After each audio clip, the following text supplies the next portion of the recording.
Oi, gente, tudo bem? Começando mais uma entrevista da série de entrevistas do Diário do Rio com candidatos às eleições desse ano. Hoje recebendo Átila Nunes, que é vereador, líder do governo na Câmara Municipal e agora é candidato a deputado federal pelo PSD. Átila, muito obrigado pela presença, obrigado por estar aqui com a gente, ter recebido o nosso convite. E a primeira pergunta que eu Eu quero que te fazer, agradeço. é uma pergunta que a gente faz para todo mundo que a gente recebe aqui. Quais são suas principais bandeiras, suas principais pautas para essa candidatura a Brasília? Olha, primeiro, obrigado, Felipe, pela oportunidade de falar da candidatura, falar também sobre política de uma forma geral e também, né, parabenizar pelo trabalho Diário do Rio, que a gente sabe que não é fácil, mas que é muito importante porque a cobertura aqui no Rio de Janeiro sobre a política carioca, a política fluminense, ela é muito restrita, então vocês acabaram sendo mais um veículo aí, fundamental para acompanhar o dia a dia da política carioca e fluminense de modo geral. Olha, Felipe, a gente tem um trabalho muito já de longos anos, né, até diria décadas, principalmente no combate ao preconceito, na questão da intolerância religiosa, a gente combate, sabe, que nós temos assim, uma atuação, né, e que vai muito, inclusive, né, contra, às vezes, né, uma maré forte que a gente vê acontecendo, principalmente nos dias atuais, e que já, vamos dizer assim, de alguma forma, já nos causou muita dor de cabeça, né, política, né, porque não é fácil remar contra a maré, mas né, eu diria que a principal bandeira é justamente esse combate ao preconceito e especificamente contra a intolerância religiosa. E também temos um trabalho, né, de muitos anos na área de defesa do consumidor, com excelentes resultados. Quando eu falo excelente, não falo nem por mérito meu, mas sim mérito da equipe que já conseguimos atender nesses últimos mais de 10 anos, né, muitos e muitos cariocas que, assim, problemas básicos, né, do dia a dia na área do consumo. Atila, essa pergunta a gente também faz para todo mundo, que é sobre a avaliação do candidato em relação ao Congresso, atual Congresso, que vai mudar no ano que vem, né, quando os outros eleitos assumirem. Queria que você fizesse uma avaliação sobre esse atual Congresso, o que você espera do próximo Congresso, como é que você está observando isso, você acha que vai melhorar, vai piorar, com uma avaliação geral. Felipe, você tem quantas horas para a gente fazer essa conversa sobre o Congresso? Estou falando isso, mas vamos lá. Eu sei que a entrevista ela é bem mais curta do que isso. Não, é porque a gente teria que fazer uma avaliação, né? Porque esse Congresso ele é fruto de um fenômeno, né? Um fenômeno ali de 2018, onde houve um sentimento espalhado na sociedade de uma renovação sem muito critérios, né? Era renovação pela renovação, né? Começou, inclusive, veio aquela questão, né, da velha política contra a nova política, quando se tem, na realidade, que fazer a boa política, por mais que isso possa parecer, né, uma frase solta, mas é verdade, né? Ou seja, isso serve para qualquer atividade, seja profissional, seja, né, de convivência da sociedade. Não é fato de, né, de você estar mais tempo ou você ser novato, e sim que práticas são essas. Então, esse congresso ele é uma formação fruto desse momento, né, de revolta mesmo, e com todos os motivos, diga-se de passagem, né, da sociedade. A população votou querendo mandar um recado muito forte para a classe política. Então, nesse quesito, acho que a sociedade fez bem. O problema é que os escolhidos, né, não obviamente todos, mas muitos dos que foram escolhidos sem nenhuma tradição, sem nenhuma história, nenhum currículo político, ou seja, nenhuma entrega, onde às vezes apenas né, ali quase que um título, né, por exemplo, delegado, alguma coisa, era o suficiente para a pessoa se eleger, e as pessoas não sabiam exatamente em quem estavam votando, né? Então acho que foi um congresso nesse sentido complicado, muito fruto, né, de pessoas que vieram das redes sociais, né, então com uma pegada ali né, de influenciadores digitais. E o problema do influenciador digital é que ele é muito escravo, né, dos algoritmos, ele é muito escravo de você ter que toda hora criar uma polêmica para se manter em evidência, né? E na realidade a política não é isso. Pelo contrário, muito pelo contrário, né? Ou seja, você não pode vamos pegar a Câmara Federal, né? Você não pode ter apenas um olhar como se fossem 513 pensamentos diferentes e ponto final, porque aí nenhuma solução é construída, né? Então precisamos ter a capacidade do diálogo, de construir soluções essas que não serão as ideais para cada um, mas são soluções que farão com que nosso país avance. que as políticas públicas avancem. Então, nesse sentido, eu acho que o Congresso falhou muito. E a expectativa para o próximo, eu acho que houve ali né, foi longe demais, né, esse movimento. Acho que agora, em 2022, a tendência é o eleitor olhar para quem tem mais entrega, quem tem realmente mais o que mostrar e talvez atuar menos né, alguns dizem, né, com o fígado e talvez votar um pouco mais com a cabeça, com o cérebro. Atila, essa pergunta a gente também faz para todo mundo que vem aqui, que é sobre a importância do voto no legislativo, né? Que muitas vezes as pessoas votam, não esquecem quem votou para deputado, para vereador, para senador. Queria que você falasse, se tem alguma ideia, sobre como mudar isso, como fazer com que a população tenha mais consciência e dê mais importância a esse voto, tanto quanto dá para o voto no executivo. Olha, Felipe, essa pergunta eu considero ela fundamental, né? Inclusive, em vários encontros que eu tive durante essa campanha, eu falava e fazia mesmo uma provocação, né, com quem estava ali acompanhando, né, escutando, né, a nossa fala, justamente para que as pessoas pudessem, né, refletir mais sobre o voto no parlamento, né? O papel, na realidade, dos parlamentares é fundamental, né, esse papel. Eu até fazia uma provocação, e eu acho que vale a pena aqui fazer, né? Ou seja, a eleição mais disputada, né, que chegou mais próxima ali, né, do que seria um empate, vamos dizer assim, dos últimos anos, pelo menos desde a redemocratização, foi justamente a eleição do Aécio contra Dilma, né? E você vê que naquele momento a diferença de votos, né, foi uma diferença de 3 milhões de votos, ou seja, até quando é muito acirrada a eleição, a gente está falando de milhões de votos de diferença. E a gente já teve na história, né, Álvaro Vale, né, que já não está mais aqui entre nós, mas tem aí, né, deixou de se eleger por um voto apenas para deputado federal. Então, o voto, é lógico, não estou aqui, né, desanimando ninguém para votar, né, a presidente, nem a governador, mas a verdade é que o eleitor ele faz muito mais diferença em quem vai ocupar o parlamento. Eu poderia aqui dizer várias coisas que, primeiro que eu sou um republicano convicto, né? Eu sou uma pessoa que acredita muito na democracia, entendo a necessidade, né, de você balancear os poderes, né? Você não pode dar um poder total a nenhum poder, mas a verdade é que se na presidência, até por acaso ontem mesmo estava conversando sobre isso, né, no sistema presidencialismo, como o que nós vivemos, tudo ou nada, né? Ou seja, às vezes você tem até um candidato a presidente ou a governador que você defende que vai votar porque tem ali algumas políticas, né, algumas bandeiras mais fortes que você é mais sensível àquelas bandeiras, mas que às vezes você nem concorda com outras bandeiras.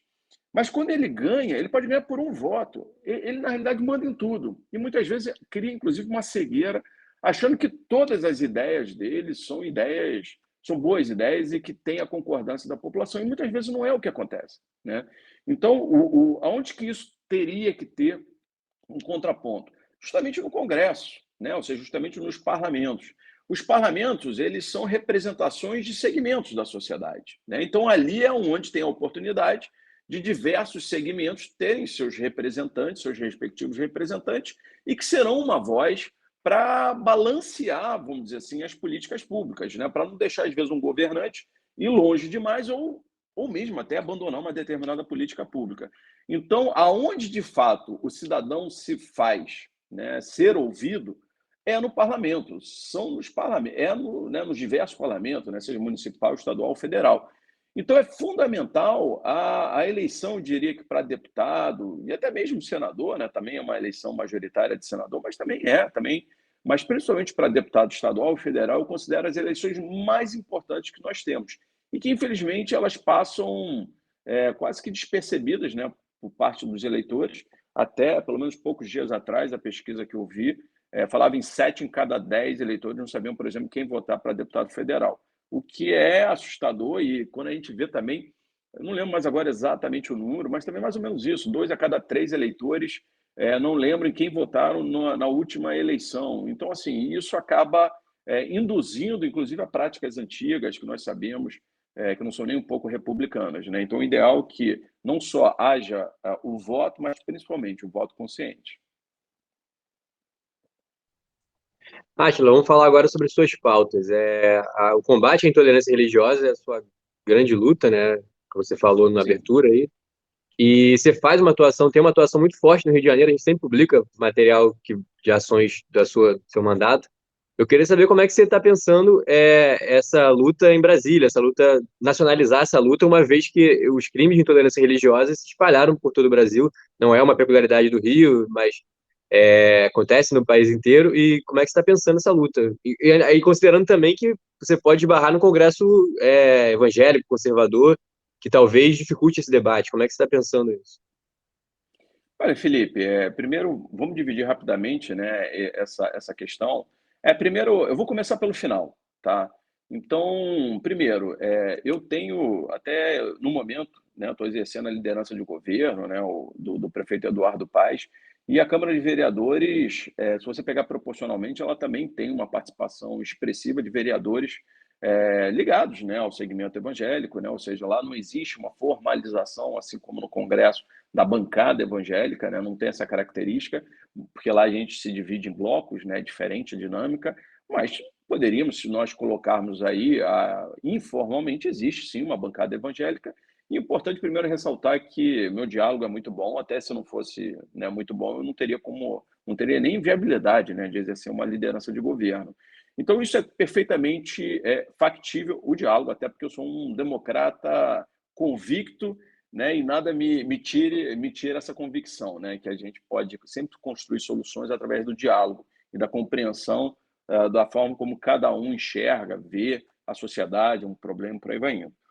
Agora, que é ter o entendimento do momento que estamos passando no Brasil, né? E se a gente até der um passo atrás e olhar em termos de redes sociais, elas tiveram a capacidade, né, negativa de potencializar preconceitos como um todo, rivalidades como um todo, ou seja, hoje nem precisa dizer, né, assim, as pessoas estão deixando de se falar, até mesmo né, dentro de um seio familiar, né, por questões políticas. O radicalismo político é uma realidade. E isso serve quando a gente vai pensando em preconceito, né? Ou seja, você pega a questão, né, racial, o preconceito contra a orientação sexual, questões até mesmo de pessoas com deficiência que passam por diversos problemas. E às vezes, muitas vezes, as pessoas, já através, né, ali da tela, elas se sentem muito à vontade de expor um preconceito e fomentar aquele preconceito. Então, nós estamos vivendo um momento muito negativo nesse sentido. E especificamente com relação à religião, eu diria que nós ultrapassamos em alguns momentos, quando eu falo nós, eu estou falando, né, a sociedade, né, vamos dizer assim, mas hoje em dia alguns limites estão sendo ultrapassados, que é muito perigoso, né? Ou seja, se for olhar rapidamente, não é novidade preconceito, né? Ou seja, se você pegar, né, eu sou um bandista, então se a gente olha, por exemplo, dentro da minha religião, há muito tempo que se chama, né, de forma preconceituosa umbandista de macumbeiro, por exemplo, né? A ponto, inclusive, né, de nós, umbandistas, começarmos até a adotar esse termo, né? Até porque macumba é um instrumento musical, né? E realmente a Umbanda é uma religião muito alegre, né? Então, nós resolvemos adotar esse termo até como uma forma de não deixar, né, sermos intimidados.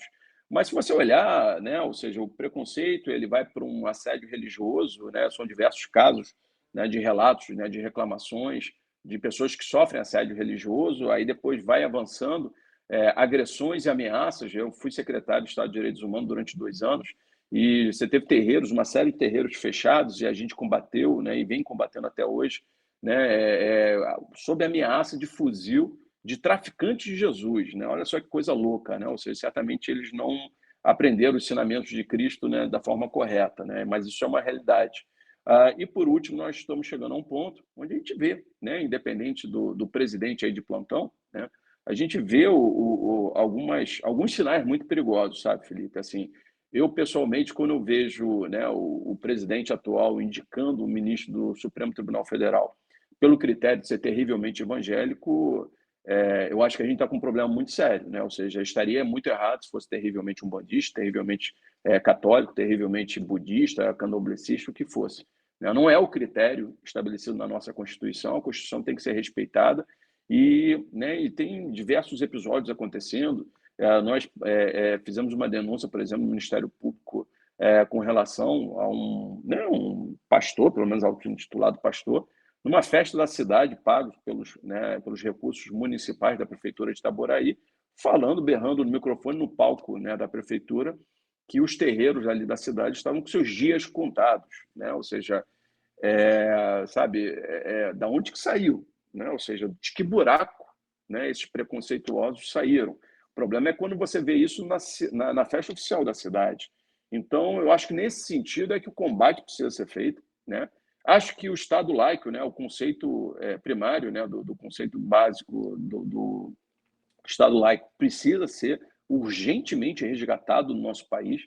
Felipe, nós temos uma Constituição de Estado, né, onde já prevê o Estado laico desde 1891. Né? Foi assim que tivemos a República, né? Ou seja, 1888 acaba oficialmente, pelo menos, a escravidão, 1889 o Império, a monarquia cai aqui no Brasil, e logo depois, 2 anos depois, temos a primeira Constituição republicana, e aí, desde lá, deixamos de ser um Estado teocrático para ser um Estado laico. E o que a gente está vendo vamos dizer assim, estamos regredindo nesse sentido.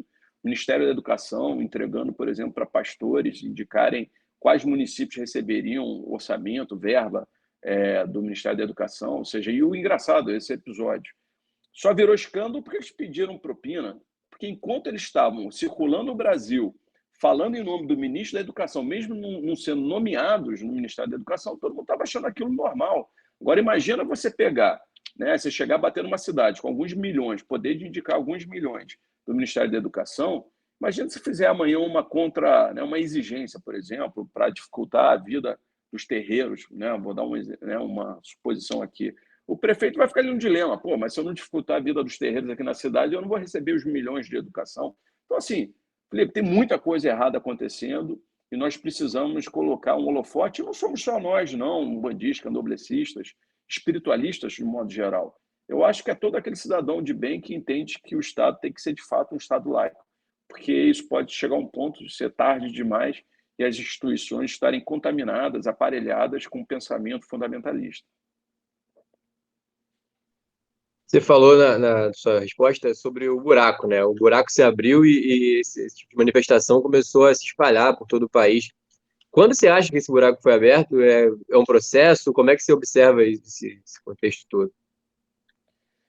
Olha, eu acho que não tem como fugir, né? Ou seja, o poder, né? O poder, assim, as redes sociais, vamos lá, para não ficar falando só mal das redes sociais, né? Mas as redes sociais trouxeram muitos avanços, né? Permitiram uma participação ampla, né, do cidadão, né? Que antes não tinha voz. Hoje é muito mais fácil, né? Você interagir com qualquer um, seja em qualquer canto do planeta, e principalmente, né? Você ali rompeu determinados monopólios, vamos dizer assim, né? E hoje possibilitou um diálogo, uma pessoa com um determinado posicionamento, ele tem uma visibilidade que antes não teria, né? Agora mesmo aqui, né? Nós estamos fazendo uma entrevista inclusive remota, que se fosse aí 30 anos atrás, né, você precisaria ter contratado um satélite, né? Você teria que ter hoje aí, né, um equipamento na casa de milhões e milhões de reais, o que inviabilizaria, né, que iniciativas como o Diário do Rio existissem. Então, assim, primeiro, eu não estou aqui para destruir as redes sociais, mas existem, né, assim, estudos e mais estudos, né? Eu li um livro que eu considero muito bom, me escapou agora só o nome do autor, ele é um autor até italiano, né, que é o Engenheiro do Caos, né? Assim, excelente livro, aconselho a todo mundo que gosta de política e redes sociais.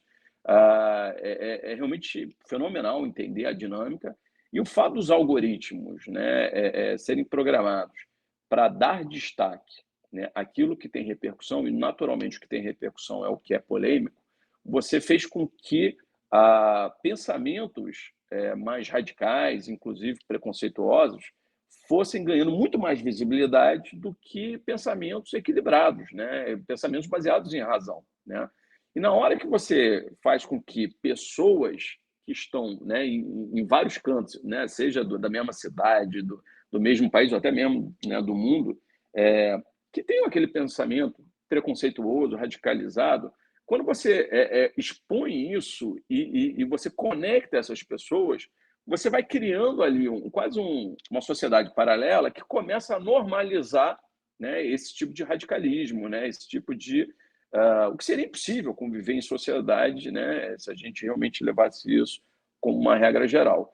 E aí, quando a hora que você vai conectando essas pessoas, e por trás dessa regra, né, vamos dizer, essa forma como os algoritmos foram desenvolvidos, só dando, né, repercussão àquilo que gera polêmica, você, na prática, vai quase que envenenando mesmo, né, a convivência em sociedade. E aí as pessoas com mais preconceituosas, mais radicais, é que vão ganhando mais visibilidade, mais voz na arena política, vamos dizer assim, né? E aí eu estou falando, não precisa ser política, mas política né, no sentido amplo, né?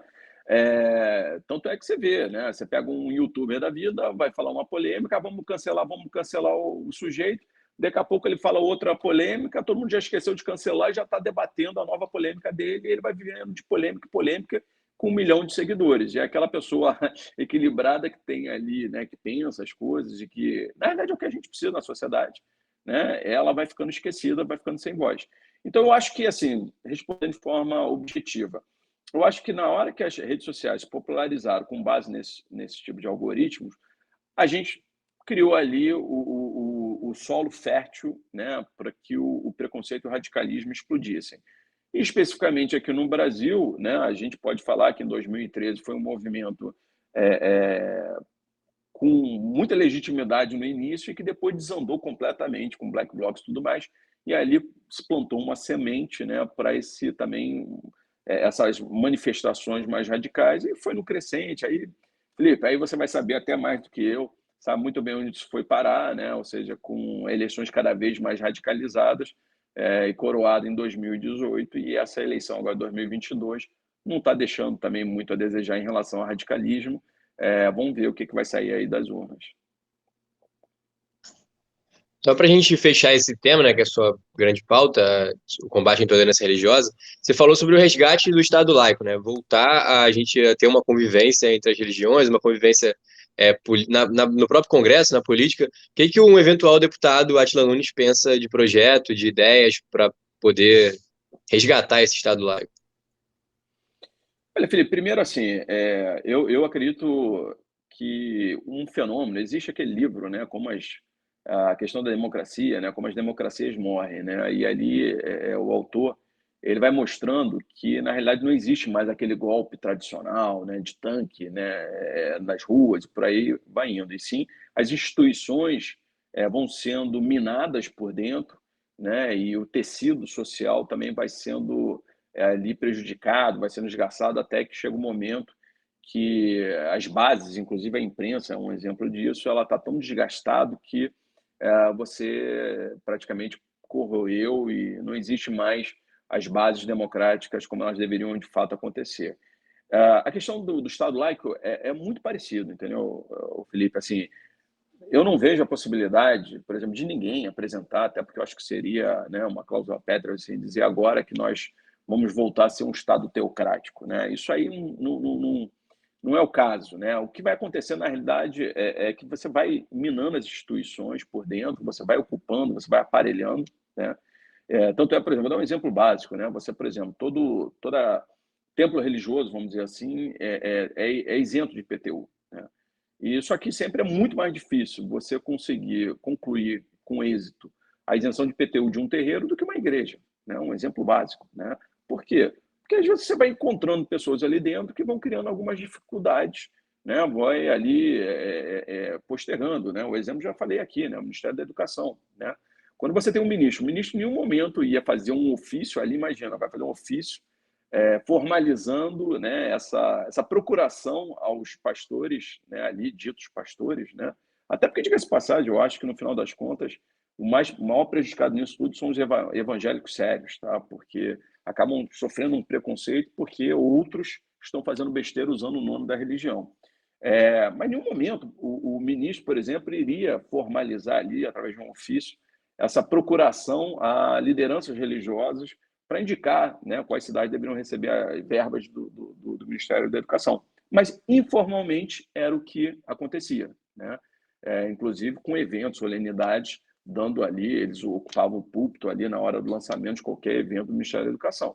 Então, assim, eu acredito que as instituições vão sendo aparelhadas, você vai inserindo um pensamento ali mais fundamentalista, me preocupa demais, Felipe, uma coisa, só para te dar também um outro exemplo.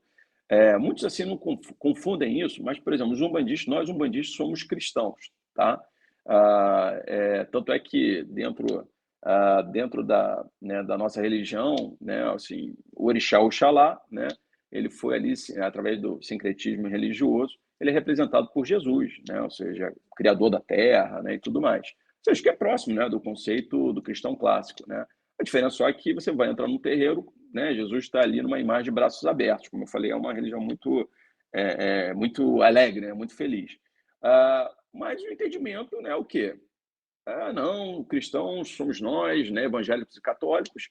E uma coisa que me chamou muita atenção, que vem me chamando muita atenção, isso é um exemplo muito básico, você vê assim, outro, eu estava ontem mesmo vendo isso, né, alguém ali se apresentando, né, o cara falou assim, o candidato, né, sou advogado e cristão. Eu fico olhando, né, isso para ser, eu não lembro, mas é um candidato a governador a um estado aí, não sei, agora me escapou qual é o estado. Aí eu fico olhando, mas agora cristão virou qualificação para você ser governante, né? E olha que eu sou cristão, mas assim, por quê? Pessoas que não são cristãs não têm caráter, não têm capacidade, né? Não têm competência, né?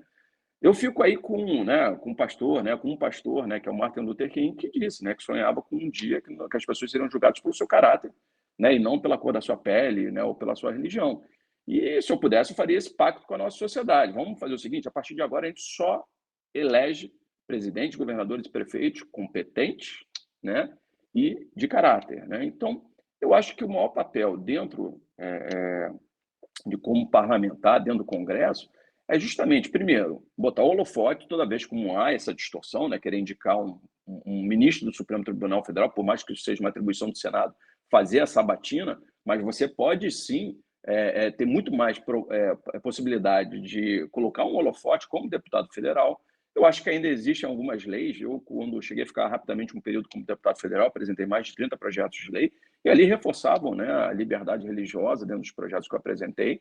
Existe na minha cabeça, pelo menos, um campo grande para a gente, sim, né, ir para o embate toda vez que o pensamento, né, intolerante, o pensamento quase que teocrático, né, como eu disse, né, tentar ser colocado goela abaixo, né, da nossa sociedade.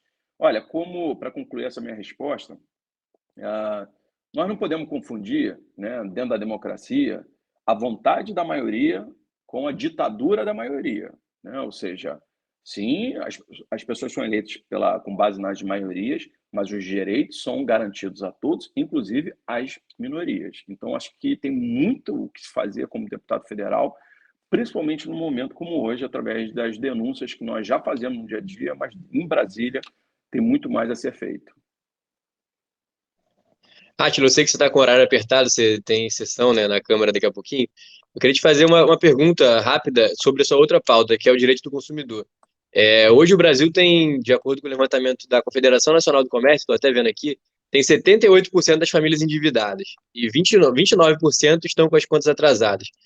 Como fazer para a pessoa ter direito de consumidor, tem que voltar a consumir, e endividada a pessoa não consegue consumir.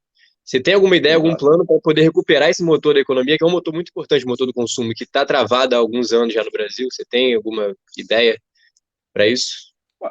Olha, eu acho que eu dividiria em duas, tá? Eu acho que, primeiro, né, todo tipo de mutirão, de acordo, né, que possa ser feito tem que ser incentivado, tá? Isso aí é fato e isso surte muito efeito. Mas eu acho que dois, e aí é um ponto muito delicado dentro do nosso país, porque é, é, é, eu sou certamente um político clássico de centro, né? Ou seja, e esse debate ficou muito contaminado, né, pela questão ideológica, né, de direita e esquerda, quando se fala, por exemplo, de juros, né, no nosso país. Mas, assim, nós temos um patamar, né, de juros praticados no nosso país que se torna totalmente inviável, totalmente inviável, que o país tenha uma relação saudável de linhas de crédito, de empréstimos, de relação com cartão de crédito e por aí vai indo, né? Ou, né, ali o cheque especial, né? Porque é tão estranho hoje em dia falar em cheque, né? Mas vamos lá, cheque especial, que ninguém mais passa cheque, mas dentro daquele conceito de linha de crédito ali mais emergencial. Hoje, essa taxa de juros, que muitas vezes, né, pode estar falando aí de 10%, 11% ao mês para o consumidor, quando se fala em cartão de crédito, ou agora, inclusive, com a aumento da taxa ali, que eu acredito que esteja até acima disso. Ele não faz mal apenas para o consumidor, né? Ele, na realidade, compromete a economia como um todo, porque são taxas de juros que inviabilizam totalmente o endividamento, né? E a gente sabe que uma das alavancas da economia são as linhas de crédito, né? Então, quando você coloca esse nível de taxa de juros, você está, na realidade, contaminando e comprometendo a economia como um todo, né? Eu fiquei assustado quando eu vi agora, né, para esse Auxílio Brasil aí emergencial, né, pelo menos só no período de campanha, né, que também é uma coisa estranhíssima, né? Só ali os meses de campanha, né? Muito estranho isso, mas tudo bem.